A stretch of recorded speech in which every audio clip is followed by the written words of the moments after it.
12th class chapter first electric charge and field. तो सबसे पहले पढ़ते हैं हम चार्ज क्या होता है, चार्ज आता कैसे है। ठीक है, तो चार्ज के बारे में बेसिक पढ़े तो हम एटम की बेसिक स्ट्रक्चर पे जाते हैं। तो ये मान लिया कोई भी एटम है, तो एटम का जो सेंटर वाला पार्ट होता है इसको क्या बोलते हैं, न्यूक्लियस। न्यूक्लियस के अंदर मैं बात करूं तो क्या क्या होता है, प्रोटॉन और न्यूट्रॉन। प्रोटॉन पे कौन सा चार्ज होगा और न्यूट्रॉन पे जीरो। ठीक है, और इसके चारों तरफ आउटर मोस्ट शेल के अंदर क्या करते हैं, इलेक्ट्रॉन रिवॉल्व करते हैं।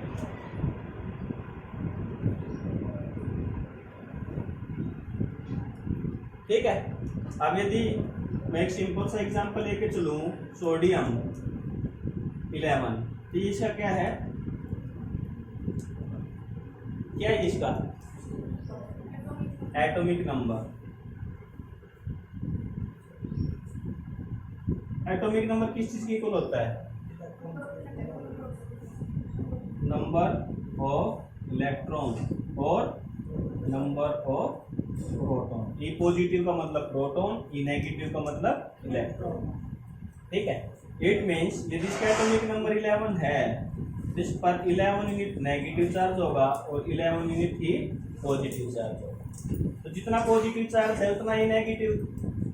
हम इनका एल्जेब्रिक सम निकाल लेंगे तो नेट चार्ज कितना होगा, 0। इट मीन्स कोई भी एटम इनिशियल स्टेट में देखिए हम नॉर्मल कंडीशन में, तो उसका नेट चार्ज 0 होगा। नेट चार्ज 0 क्यों हुआ, क्या इसके पास कोई चार्ज कैरियर था ही नहीं, इसके पास चार्ज कैरियर तो है, इलेक्ट्रॉन है और प्रोटॉन है, लेकिन दोनों का सेम अमाउंट है, इसीलिए नेट चार्ज 0 हुआ। तो एक सूत्र ये बनता है, let us consider this is the marker have 0 charge. It means it has the positive charge carriers is equal to the negative charge carrier. ठीक है ना, इसके अंदर जितना पॉजिटिव चार्ज कैरियर उतने ही नेगेटिव चार्ज कैरियर है। इस बात का ये मतलब नहीं हुआ कि इसके अंदर चार्ज है ही नहीं, चार्ज प्रेजेंट है, लेकिन सेम अमाउंट में होने के कारण नेट चार्ज 0 हो जाए। क्लियर, चलो अब बात करता हूं, यदि मैं इलेक्ट्रॉनिक कॉन्फ़िगरेशन की बात करूं तो क्या है, 2 8 1। अब आपको पता है कि आउटर मोस्ट शेल फुलफिल होने के लिए, स्टेबल होने के लिए क्या करेगा, आउटर मोस्ट इलेक्ट्रॉन को लूज कर देगा। ठीक है, जब इलेक्ट्रॉन को लूज कर देगा तो इसके अंदर इलेक्ट्रॉन कितने बच गए बेटा, 10। पॉजिटिव चार्ज कितना बच गया, सेम, पॉजिटिव चार्ज कोई हुआ ही नहीं। अब यदि मैं नेट चार्ज की बात करूं तो कितना आया, +1। तो +10 +11 -10, तो +1 बच गया ना। तो इसका मतलब क्या हुआ, a body gain positive charge when it loss electron. कि किसी भी बॉडी पर जब पॉजिटिव चार्ज आएगा, इसका मतलब उसने इलेक्ट्रॉन को लूज किया। ठीक है, तो इस पर आपने आयन की फॉर्म में देखा होगा, N+ लिखा मिलेगा। 1+ का निशान, इसका मतलब इसने एक इलेक्ट्रॉन को लूज किया है और 1 यूनिट चार्ज आएगा। ठीक है, यदि मैं सेम मैग्नीशियम की बात करता हूं, इसका एटॉमिक नंबर 12, तो क्या आया, 2 8 2। ये स्टेबल होने के लिए कितने इलेक्ट्रॉन को लूज करेगा, 2 को। इसने 2 इलेक्ट्रॉन को लूज किया। यदि 2 इलेक्ट्रॉन को लूज करता है तो 10 तो क्या आगे, इस पे इलेक्ट्रॉन, और 12 क्या आगे, प्रोटॉन। इस पे क्या आगे बेटा, 2 यूनिट पॉजिटिव चार्ज। इसको कैसे लिखेंगे, M2 पॉजिटिव। जब कोई एटम 2 इलेक्ट्रॉन को लूज करेगा तो 2 यूनिट पॉजिटिव चार्ज आएगा। इसी तरह से 3 करेगा तो 3 यूनिट पॉजिटिव चार्ज। इसका मतलब जब हम पॉजिटिव चार्ज की बात करते हैं तो किसी भी एटम पर, किसी भी बॉडी पर पॉजिटिव चार्ज कैसे आया, इलेक्ट्रॉन के लूज करने से आया। ठीक है, सेम इसी तरह से यदि मैं बात करता हूं क्लोरीन की, तो क्लोरीन के अंदर 7 तो इलेक्ट्रॉन है और 7 ही प्रोटॉन है। ठीक है, तो नेट चार्ज होगा 0। लेकिन इसकी इलेक्ट्रॉनिक कॉन्फ़िगरेशन करता हूं मैं, तो 2 8 ये पॉजिटिव चार्ज अटेन करने के लिए क्या करेगा, इलेक्ट्रॉन को लेगा ना, स्टेबल होने के लिए इलेक्ट्रॉन को लेगा। तो जैसे इसने इलेक्ट्रॉन को गेन किया तो आउटर मोस्ट सेल में कितने इलेक्ट्रॉन हो गए, 8। तो टोटल कितने हो गए इसके पास, 18। तो इलेक्ट्रॉन तो हो गए बेटा 18 और प्रोटॉन रहे 17। इस पे नेट चार्ज कितना आएगा, -1। ठीक है, इसका मतलब क्या हुआ, a body gain negative charge when it gain electron. Okay, तो हमारा यदि मैं चार्ज की बात करूं, type of charge, there are 2 type of the charge, positive and negative. तो पॉजिटिव चार्ज कैसे आएगा, नेगेटिव चार्ज कैसे आएगा, पता चल गया? यहां तक किसी को प्रॉब्लम? अब इसके बाद इनकी कुछ बेसिक प्रॉपर्टीज हैं। Property of charge,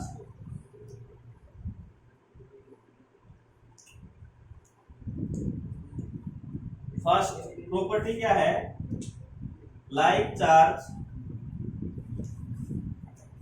repel each other. Means आपने क्या किया, एक फिक्स एंड लिया और उससे 2 थ्रेड से 2 बॉल टाई कर दी, बांध दी, और दोनों पे क्या है, प्लस चार्ज।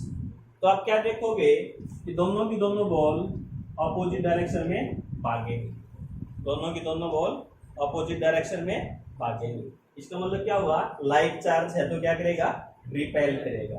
इसकी जगह मान लो नेगेटिव चार्ज है तो भी ये क्या करेंगी, भागेंगी। ठीक है, सेकंड प्रॉपर्टी क्या है,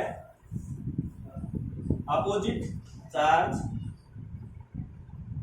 अट्रैक्ट ईच अदर।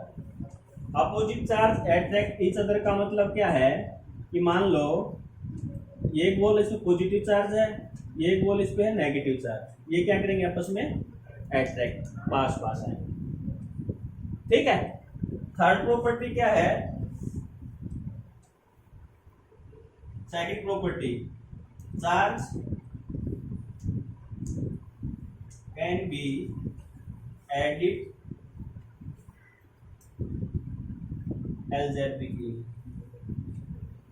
चार्ज को एल्जेब्रिक सम से ऐड कर सकते हैं। फॉर एग्जांपल, ये कोई भी बॉडी है, इनिशियली आपने इसको +5 चार्ज दिया, फिर -4 दिया, फिर +2 कूलम चार्ज दिया। यदि इस बॉडी पे मैं नेट या टोटल चार्ज की बात करूं तो कितना होगा, एल्जेब्रिकली ऐड करने का मतलब क्या है कि जो चार्ज उसके साइन के साथ उसको आप क्या करोगे, ऐड करोगे। ठीक है, अब प्लस प्लस क्या होंगे, आपस में ऐड हो गए, प्लस का कितना हो गया, 7 कूलम चार्ज, और नेगेटिव कितना है, 4, तो कितना बच गया बेटा, 3 कूलम चार्ज। ओके, तो ये प्रॉपर्टी की यूज होगी बेटा कि चार्ज को by sine convention algebraic rule के अकॉर्डिंग ऐड कर सकते हैं। ठीक है, नेक्स्ट है कंजर्वेशन ऑफ चार्ज। जिस तरह से आपने कंजर्वेशन लॉ ऑफ एनर्जी पढ़ा था, सेम वैसे ही कंजर्वेशन लॉ ऑफ चार्ज है। कंजर्वेशन लॉ ऑफ चार्ज का मतलब क्या है, charge neither be created nor be destroyed and the sum and total charge remains constant. Okay, इसको समझने के लिए क्या किया, मान लो आपके पास एक ग्लास की रोड है और उसको क्या किया, एक स्टील के क्लॉथ के साथ रब किया। ठीक है, जब इन दोनों को आप रब करोगे तो एक के ऊपर पॉजिटिव चार्ज आएगा और एक के ऊपर आएगा नेगेटिव चार्ज। इनिशियली रब करने से पहले यदि इस पर टोटल चार्ज की बात करूं तो कितना चार्ज है, 0, क्योंकि हमने यहाँ पर पढ़ा था टोटल चार्ज कितना होता है, इनिशियली 0। जब मैंने रब किया तो ये मान लिया इसके ऊपर +2 चार्ज आया, इसके ऊपर क्या आएगा, -2। अभी का एल्जेब्रिक सम करूं तो टोटल चार्ज कितना आया, 0। तो पहले भी चार्ज 0 था और अब भी चार्ज क्या है, 0। तो this is the conservation of charge. ठीक है, इसका दूसरा नाम क्या है? Charge always exist in pair. Charge जो भी होगा हमेशा पेयर में एग्जिस्ट करेगा, मीन्स जितना नेगेटिव चार्ज है उतना ही पॉजिटिव चार्ज आएगा। ठीक है, इसका रीजन अभी हम डिस्कस करेंगे। इसके बाद जो मोस्ट इंपोर्टेंट प्रॉपर्टी है, क्वेश्चन पूछा जाता है, that is called the quantization.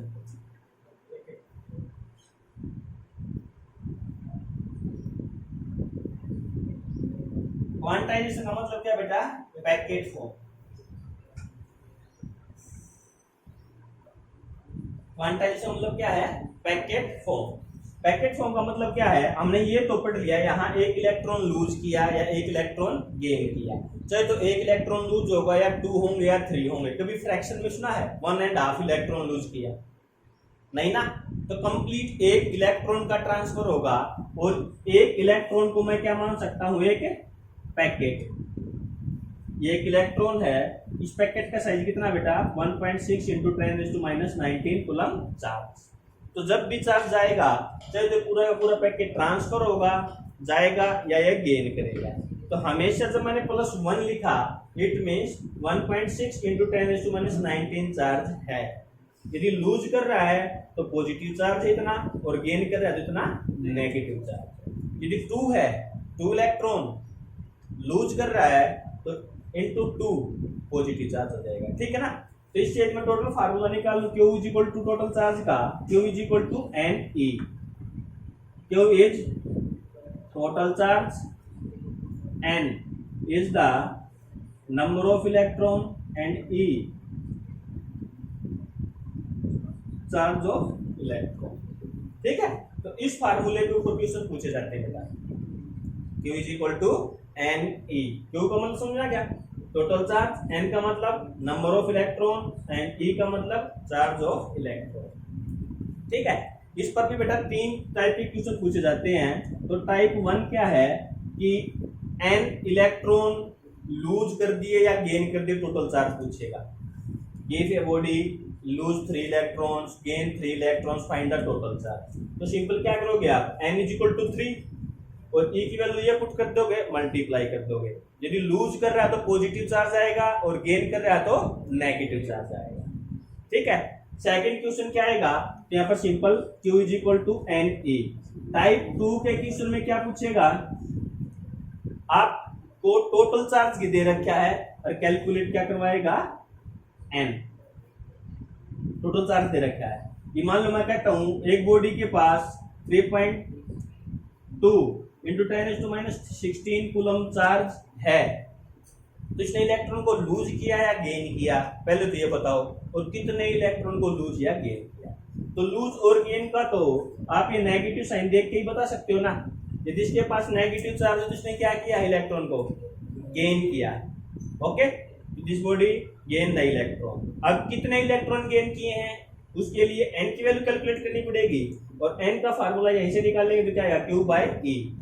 तो n is equal to Q by E, यहां से कैलकुलेट कर लोगे आप।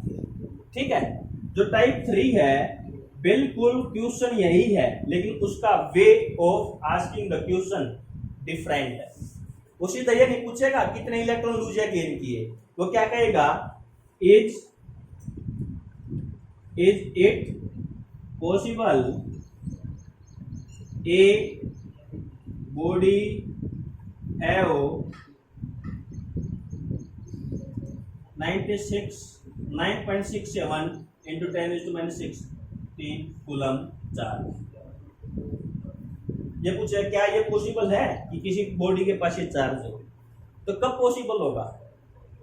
हम क्या करें? n को कैलकुलेट करें, तो n का formula Q by E। Q की वैल्यू 9.67 इंटू 10⁻⁻16 अपॉन 1.6 इंटू 10⁻⁻19।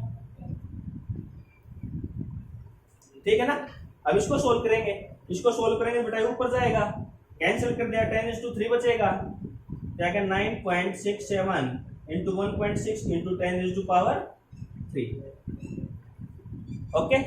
अब इसको ये 2 डेसिमल आएगा बेटा, यहाँ पर 3 है तो एक जीरो बचेगी ना, एक ही चली गई तो आपका बच गया 9600 इसको सोल्व करो आप। यदि कंप्लीट वैल्यू आती है कोई ना कोई, जिस तरह 5, 7, 8, 10, 100, 150 कुछ भी वैल्यू आएगी तो ये पॉसिबल है। फॉर एग्जांपल यहाँ पर किस आंसर आ गया 7.6, क्या ये पॉसिबल है इलेक्ट्रॉन जाए? 7.6 का मतलब है 17 तो complete electron will be transfer and the next electron is transferred 1.6, ये पॉसिबल नहीं ना। दैट मींस यदि आपकी वैल्यू n की वैल्यू फ्रैक्शन में है तो it is not possible, then it is not possible. और यदि फ्रैक्शन में नहीं है तो ये पॉसिबल। ठीक है, यहां तक किसी को प्रॉब्लम? नेक्स्ट टॉपिक है फ्रिक्शनल इलेक्ट्रोस्टैटिक। ठीक है, ये वर्ड किस चीज से बना बेटा? फ्रिक्शन। फ्रिक्शन का मतलब आप पढ़ के आ चुके हो 11th क्लास में। फ्रिक्शन क्या होता है? Opposing force. ठीक है, उस अपोजिंग फोर्स के कारण क्या होगा? मान लो सर्दी के टाइम पे हम हाथों को रब करते हैं तो फ्रिक्शन के कारण क्या होगा? हीट प्रोड्यूस होगी। ठीक है ना, उससे रिलेटेड है। अभी हीट की क्या जरूरत पड़ी? अभी हमने जस्ट इससे पिछले टॉपिक में पढ़ा कि इसने इलेक्ट्रॉन को लूज किया या इसने इलेक्ट्रॉन को गेन किया। तो क्या इलेक्ट्रॉन लूज करना या गेन करना इतना इजी है? नहीं। अभी हमने प्रॉपर्टी ऑफ द चार्ज के अंदर पढ़ा कि पॉजिटिव और नेगेटिव चार्ज क्या करते हैं? अट्रैक्ट। क्या करते हैं? तो यहाँ पे पॉजिटिव चार्ज है, यहाँ पे है नेगेटिव चार्ज, इन दोनों के बीच में क्या होगा? एक अट्रैक्टिव फोर्स होगा। ठीक है ना, जब ये इलेक्ट्रॉन रिमूव करना है तो इनके बीच में जितना अट्रैक्शन फोर्स है उतना या उससे ज्यादा फोर्स लगेगा, तभी तो इलेक्ट्रॉन रिमूव होगा ना, है ना। अब इलेक्ट्रॉन को रिमूव करने के लिए मेरे को अट्रैक्टिव फोर्स से ज्यादा फोर्स लगाना पड़ेगा। ठीक है, जितनी एनर्जी चाहिए, जितना फोर्स चाहिए, जितना वर्क डन चाहिए इलेक्ट्रॉन को रिमूव करने के लिए, उसको बोलते हैं हम वर्क फंक्शन। क्या बोलते हैं? Work function. तो what is the definition of work function? Minimum amount of energy required to remove the electron from outermost cell। किसी भी एटम की आउटरमोस्ट सेल से इलेक्ट्रॉन को रिमूव करने के लिए मिनिमम जितनी एनर्जी चाहिए उसको क्या बोलते हैं? Work function. ठीक है, अब ये जितना वर्क फंक्शन है उतनी एनर्जी मेरे को देनी पड़ेगी। अब वो एनर्जी किस फॉर्म में देते हैं उसके बिहाफ पे हम इसको अलग अलग कैटेगरी में डिवाइड करेंगे। तो बताओ मैं एनर्जी किस किस तरह से दे सकते हैं? First, light. यदि मैं सनलाइट इंसिडेंट करूं, सनलाइट के अंदर क्या होगी? एनर्जी होगी। उस एनर्जी के कारण इलेक्ट्रॉन क्या करेगा? वाइब्रेट करना स्टार्ट करेगा। वाइब्रेट करना स्टार्ट करेगा तो उसके पास काइनेटिक एनर्जी आएगी, और जैसे ही काइनेटिक एनर्जी इस अट्रैक्टिव फोर्स से ज्यादा होगी तो इलेक्ट्रॉन एग्जिट करेगा। ओके, नेक्स्ट है हीट। सेम कॉन्सेप्ट यहाँ पे।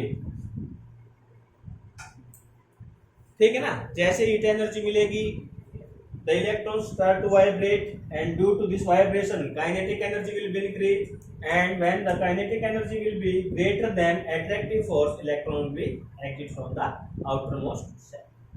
अब जो हीट एनर्जी है इसको हम किस किस तरीके से दे सकते हैं? एक तो डायरेक्ट हीट, इस ऑब्जेक्ट को मैं डायरेक्ट गर्म करना स्टार्ट कर दूं, है ना, या सेकंड फ्रिक्शन से।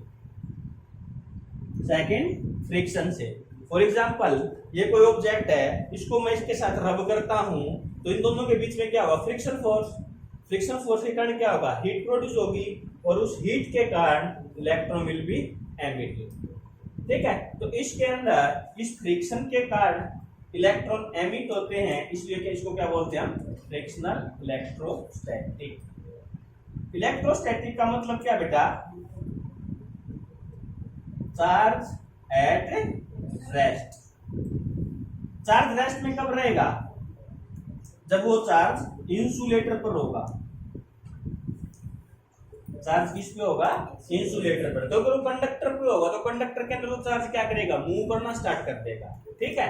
तो इस चैप्टर के अंदर जितना भी हम पढ़ेंगे, क्या पढ़ेंगे, इलेक्ट्रोस्टैटिक मींस इंसुलेटर के ऊपर चार्ज पढ़ेंगे। ठीक है ना। अब ये एक्टिविटी है कि वही मैंने गिलास रोड को एक सिल्क क्लॉथ के साथ रब किया। जब इन दोनों को रब करूंगा मैं, तो इन दोनों में क्या होगा, फ्रिक्शन। फ्रिक्शन के कारण क्या होगा, हीट प्रोड्यूस होगी। और जैसे जैसे हीट प्रोड्यूस होगी, अब ये बताओ इन दोनों का कुछ ना कुछ वर्क फंक्शन होगा। अब जिसका वर्क फंक्शन कम होगा उस पे कौन सा चार्ज आएगा।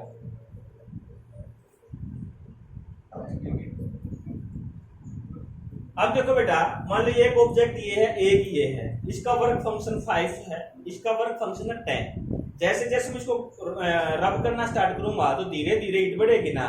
हीट 0 से स्टार्ट होगी, फिर 1 होगी, 2 होगी, 3 होगी, 4 होगी, 5 होते ही कौन सी बॉडी इलेक्ट्रॉन लूज करेगी, 5 वाली, ये बॉडी है ना। जिसका वर्क फंक्शन कम है वो इलेक्ट्रॉन को लूज कर देगी, और जैसे वो इलेक्ट्रॉन को लूज करेगी उस पर कौन सा चार्ज आ जाएगा, पॉजिटिव चार्ज। जिस ऑब्जेक्ट का वर्क फंक्शन ज्यादा है उस पर कौन सा चार्ज आएगा, नेगेटिव, क्योंकि इसने इलेक्ट्रॉन लूज कर दिया तो इलेक्ट्रॉन जाएगा कहां पे, दूसरी बॉडी के ऊपर जाएगा, यहां से निकल के भागेगा तो नहीं। तो यहां से दूसरा कॉन्सेप्ट क्या आया,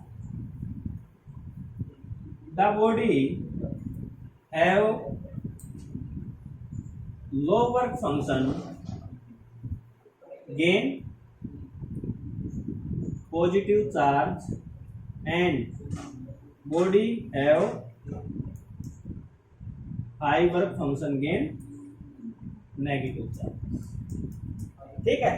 तो सेम इसी तरह से बेटा इस ग्लास रोड के ऊपर मान लिया मैंने क्या आया, पॉजिटिव चार्ज, और इसके पास क्या आया, नेगेटिव चार्ज। इसका वर्क फंक्शन क्या हुआ, कम, इसका वर्क फंक्शन हुआ क्या। ठीक है। और यदि इस पर नेगेटिव चार्ज आता है तो उसका वर्क फंक्शन, यहाँ पर इसकी जगह और कोई को लेते हैं हम, उसका कम हो जाएगा, इसका ज्यादा हो जाएगा। ठीक है। अब इस ग्लास रोड को मैंने क्या किया, एक इंसुलेटिंग थ्रेड के साथ बांध दिया और इसके पास दूसरी ग्लास रोड लेके आया। ठीक है। तो क्या देखा आपने यहाँ पर, ये रोड इससे दूर भाग रही है। दूर भाग रही का मतलब रिपल्सन। और ये चीज पढ़ के आए थे हम, like charge repel each other. ये छोटी छोटी एक्टिविटी है। ठीक है। ये बात याद रखना, यहाँ से कई बार एमसीक्यू पूछा जा सकता है। ठीक है। इसके बाद बेटा दो बेसिक टर्म है, conductor and insulator. Conductor and insulator. तो कंडक्टर तो आप छोटी क्लास में पढ़े थे, क्या होते हैं conductor, which conduct the electricity, है ना। और इसके एग्जाम्पल क्या होंगे बेटा, मेटल्स। क्या होंगी, मेटल्स। कंडक्टर इलेक्ट्रिसिटी को क्यों कंडक्ट करते हैं, क्यों, क्योंकि बेटा किसी भी मेटल के आप इलेक्ट्रॉनिक कॉन्फ़िगरेशन देखोगे तो उसके आउटर मोस्ट शेल में 1, 2 और 3 फ्री इलेक्ट्रॉन मिलेंगे। कोई भी मेटल उठा के देखो आप तो उसके आउटर मोस्ट शेल में 1, 2 और 3 इलेक्ट्रॉन्स प्रेजेंट हैं। वे बॉन्डिंग नहीं करेंगे आपस में, तो फ्री इलेक्ट्रॉन होने के कारण that electron participate in conduction of the current. Conduction of the current में पार्टिसिपेट करें तो करंट जाएगा। ठीक है। इंसुलेटर, इंसुलेटर का एग्जांपल रबर, वुड। ठीक है ना। ये जितने नॉन मेटल है सारे battery conductor of the electricity है। क्यों, क्योंकि उस आउटर मोस्ट शेल में फ्री इलेक्ट्रॉन नहीं होंगे, पार्टिसिपेट नहीं करेंगे कंडक्शन। और इंसुलेटर की डेफिनेशन है which does not conduct the electricity. ठीक है, तो बेसिक क्लासिफिकेशन तो आप पढ़ते आते थे। और इन दोनों के बीच की बेटा एक और आता है जिसको बोलते हैं हम सेमी कंडक्टर।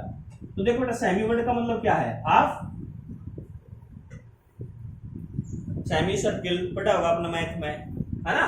सेमी का मतलब हाफ, कंडक्टर का मतलब कंडक्टर। इसका मतलब क्या है, ये हाफ कंडक्टर है। यदि हाफ कंडक्टर तो हाफ क्या होगा, ये इंसुलेटर है ना। इट मीन्स इस मटेरियल का बिहेवियर कंडीशन के हिसाब से कभी कंडक्टर का काम करेगा तो कभी इंसुलेटर का, ठीक है। तो इनको बोलते हैं सेमीकंडक्टर। और इसका एग्जांपल है सिलिकॉन एंड जर्मेनियम। ओके, और ये हम यूनिट नंबर 9 में पढ़ेंगे पूरा डिटेल, ठीक है। इसका नाम और एग्जांपल पता होना चाहिए। इसके बाद जो दो बेसिक टर्म्स है बेटा इंपॉर्टेंट, कंडक्शन एंड इंडक्शन। इन दोनों टर्म को याद रखना, बहुत काम आएंगी। कंडक्शन एंड इंडक्शन, ठीक है। इन दोनों के एक एग्जांपल से समझते हैं। मैंने क्या किया, एक मेटल का स्फीयर लिया और एक इंसुलेटिंग स्टैंड के ऊपर रखा, ठीक है। और इसके अंदर भी क्या किया, एक मेटल का स्फीयर और इंसुलेटिंग स्टैंड। ओके, इसके पास मैं एक चार्ज रोड लेके आया, ठीक है। जिसके पास एक चार्ज रोड लेके आया तो मैंने इनको एक कंडक्टिंग मटेरियल के साथ टच कर दिया, मींस फिजिकल टच। या इसको फिजिकली टच कर दिया, ठीक है। जब बेटा एक कंडक्टर है, मेटल भी कंडक्टर है, जो चार्ज क्या होगा, मूव करके आ जाएगा इसके ऊपर, इस सरफेस के ऊपर क्या आ जाएगा बेटा, चार्ज, ठीक है। तो ये इस प्रोसेस को क्या बोलेंगे हम, कंडक्शन। तो इसकी डेफिनेशन क्या पड़ी, transfer of the charge by physical touch is called the conduction. Okay, अब सेकंड केस में मैंने क्या किया, एक चार्ज रोड लेके आया और इसके साथ फिजिकल टच नहीं किया, इसके पास लेके आया। ये बताओ, ये मेटल का स्फीयर है, जब मैं रोड लेके नहीं आया तो इस पे चार्ज 0 है। इसका मतलब क्या है, जस्ट 10 मिनट पहले पढ़ा था, जितना पॉजिटिव चार्ज है उतना ही नेगेटिव चार्ज है। जैसे ही रोड को मैं इसके पास लेके आया, ये क्या करेगा, अपोजिट चार्ज को अट्रैक्ट करेगा ना। इसके बेटा इस सरफेस पे तो क्या होगा, नेगेटिव चार्ज इकट्ठा हो जाएगा और दूसरे सरफेस पे पॉजिटिव चार्ज। ओके, अब मैंने क्या किया, इस सरफेस को ग्राउंड कर दिया, अंडरग्राउंड अर्थ कर दिया। जैसे ही मैंने इसको अर्थ किया तो पॉजिटिव चार्ज क्या होगा, सारा अर्थ के अंदर चला जाएगा। अब इस स्फीयर के ऊपर क्या चार्ज बचेगा, सारा का सारा, ठीक है। अब देखो बॉडी कैसी थी, पॉजिटिव चार्ज की, इस बॉडी पे कौन सा चार्ज आया, क्या कोई फिजिकल टच हुआ, तो लिख सकते हैं हम विदाउट फिजिकल टच, है ना। तो इसको बोलते हैं हम इंडक्शन। इसकी डेफिनेशन क्या होगी, it is the process in which the effect of charge can be transferred without physical touch, that is called induction, ठीक है। तो बेटा इसके ऊपर एक क्वेश्चन पूछे जाते हैं, कंसेप्चुअल क्वेश्चन। इसी तरह से मैंने दो स्फीयर ले लिए, ए और बी, और इसके पास मैं एक नेगेटिव चार्ज की रोड लेके आया, तो कुछ टाइम के बाद ए और बी को अलग अलग कर दिया, तो ए पे कौन सा चार्ज आएगा, बी पे कौन सा चार्ज आएगा, ए पे पॉजिटिव, बी पे नेगेटिव। क्यों, क्योंकि बेटा नेगेटिव बॉडी तो क्या करेगी, पॉजिटिव चार्ज को अट्रैक्ट करेगी सारे को, और ये नेगेटिव को रिपेल करेगा, नेगेटिव सरफेस पे आ जाएगा। जैसे मैं इनको अलग अलग करूंगा तो ए पे तो पॉजिटिव और बी पे नेगेटिव, ठीक है। तो पॉजिटिव चार्ज और नेगेटिव चार्ज, क्लियर। तो ये हमारा इंडक्शन और कंडक्शन का टॉपिक है।